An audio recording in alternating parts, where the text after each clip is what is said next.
Howdy folks, Greyhawk 4x4 coming at you again, your resident vintage gamer. Today we're going to do a product review.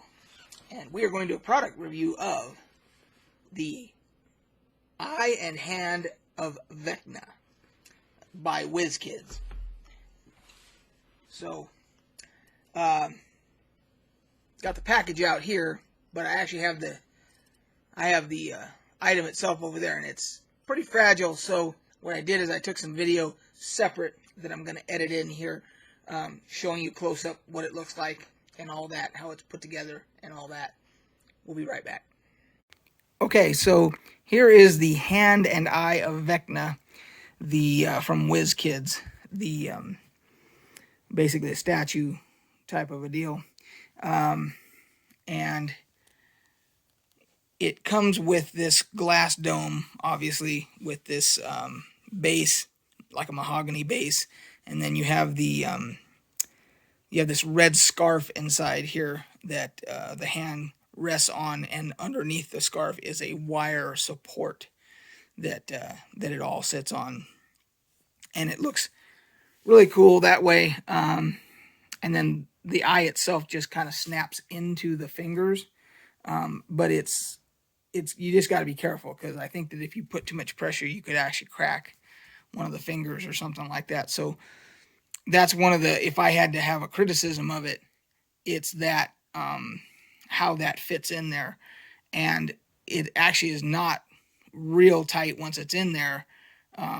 If I was to knock this around quite a bit, you know, any level of vibration, that eye could fall out of there. So I'm not too keen on that whole aspect of it, but anyway, I just wanted to do a little bit of this video here so you guys could see it, and I'm going to just edit this in, and then we're going to talk a little bit about the history of Vecna and who Vecna is in the world of Dungeons and Dragons and all that. So, see you in a sec. Okay, so that was the video, just showing you the close-up stuff and everything, and now I'll give you my full review of it, and we're also going to go into the history of who Vecna is in the world of D&D, starting all the way back at the very beginning. So, so first, the review. I am pleased with everything about this product, with the exception of a couple little things. One, I mentioned in that other video about how the eye fits into with the fingers and all that. It's kind of precarious, is the best way to put that. You got to be careful when you do it, and then I think I've got it in there nice and snug so that it doesn't fall out, but it did fall out on me once. So so that's one thing. The next is that red scarf thing that they give you. I think it could have been a little bit better designed to fit over the wire support and all that, because you just you really got to mess with it a lot to try and get it just right to where it covers everything. It's not quite big enough. It doesn't feel like it's quite big enough to cover everything, and so that's another little thing. You know, I mean, I finally got it to where it looks nice, everything's covered, but you know, so just a couple little things. The price, I think I paid right about $100 on Amazon for it, but the price does fluctuate there, depending upon their supply, I think, which is most of their stuff. Let's see if I can find it real quick here and see what it's going for right now for you. Right now it's going for $112. Only 4 left in stock, so its list price is $129.99. It's at $112.99, and I think I paid a little bit less than that when I got it. Anyway, that's kind of gives you an idea of what the costs are and everything. Let's see here. So now that we've talked about that I had, as a World of Greyhawk enthusiast, I had to have this in my collection. I was kind of stubborn about it because I really don't have a lot of, as you can see, I don't have a lot of room left to display things. And I knew this was going to be fragile and it wouldn't get a lot of use other than it just sitting there and looking nice and everything, which is fine. But in my D&D campaign, if by some stretch of the imagination that my players their characters ever run into Vecna through some string of miracles or something, and I was to use that, I would be very hesitant to use this, even if they did get the hand and eye, which are artifacts. I would be very hesitant to use this in the game. So, anyway, having said all that, to be a completionist, I had to have it in my collection. So, now, for any of you that don't know who Vecna is in the world of Dungeons & Dragons, it goes all the way back to the original pamphlet D&D, right here. This is Eldritch Wizardry, which was a supplement. It wasn't part of the original 3 booklets, but it came later. And I want to say this was probably 75, 76, somewhere in there that this was printed. So, anyway, and in that pamphlet, it basically says that Vecna was a very high-powered wizard, magic user, who became a lich. He was killed, and his hand and eye were the only things that, quote, survived, and they became artifacts. That's what it talks about in there.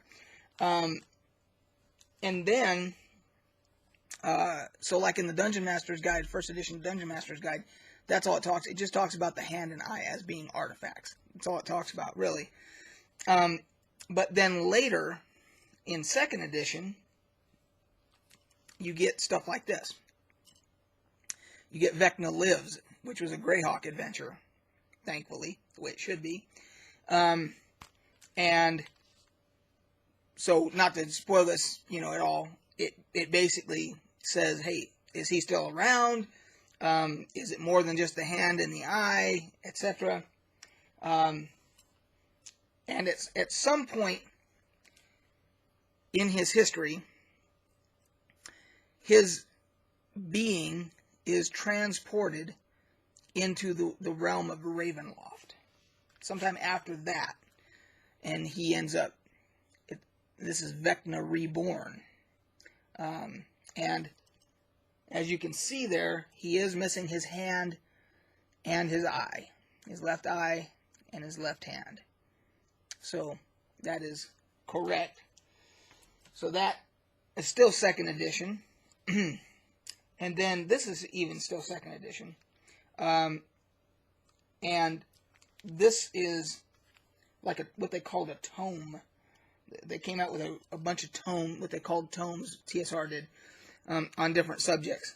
And this one's called Die Vecna Die. And so I'm trying to go in order of like how he appears here.